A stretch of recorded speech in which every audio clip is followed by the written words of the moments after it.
Spiderman no way home release ചെയ്യുന്നതിന് മുമ്പ് നമുക്കറിയാം ഒരുപാട് റൂമേഴ്സ് ആൻഡ് തിയറീസിന്റെ ഏറും കളിയായിരുന്നു. അപ്പോൾ ആ ഒരു സമയത്ത് വളരെ ഇൻട്രസ്റ്റിംഗ് ആയിട്ടുള്ള ഒരു തിയറി ആയിരുന്നു റെസ്ലിംഗ് ഗോട്ടായിട്ടുള്ള ജോൺ സിന ആസ് സാൻഡ്മാൻ.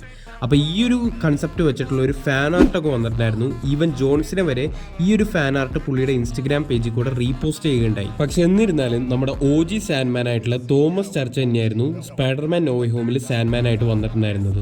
വന്നു എന്ന് പറയുമ്പോൾ സാൻഡ്മാന്റെ ഫിസിക്കൽ ഫോം കാണിക്കുന്ന സമയത്ത് സ്പൈഡർമാൻ 3 എന്ന് പറയുന്ന സിനിമയുടെ സമയത്ത് ഷൂട്ട് ചെയ്ത് വെച്ച സീൻ ഇവിടെ റീയൂസ് ചെയ്യുകയായിരുന്നു ഉണ്ടായിരുന്നത്. അല്ലാത്ത സമയത്ത് കാണിക്കുമ്പോൾ സാൻഡ്മാന്റെ വോയിസ് കൊടുത്തിട്ടുണ്ടായിരുന്നത് തോമസ് ചർച്ച തന്നെയായിരുന്നു. അപ്പൊ ഇതിപ്പോ ഇവിടെ പറയാനുള്ള കാരണം John Cena Spiderman brand new day എന്ന് പറയുന്ന സിനിമയിൽ സാൻഡ്മാൻ ആയിട്ട് വരാൻ പോകുന്നു എന്നാണ് ഇപ്പൊ കേൾക്കുന്നത്.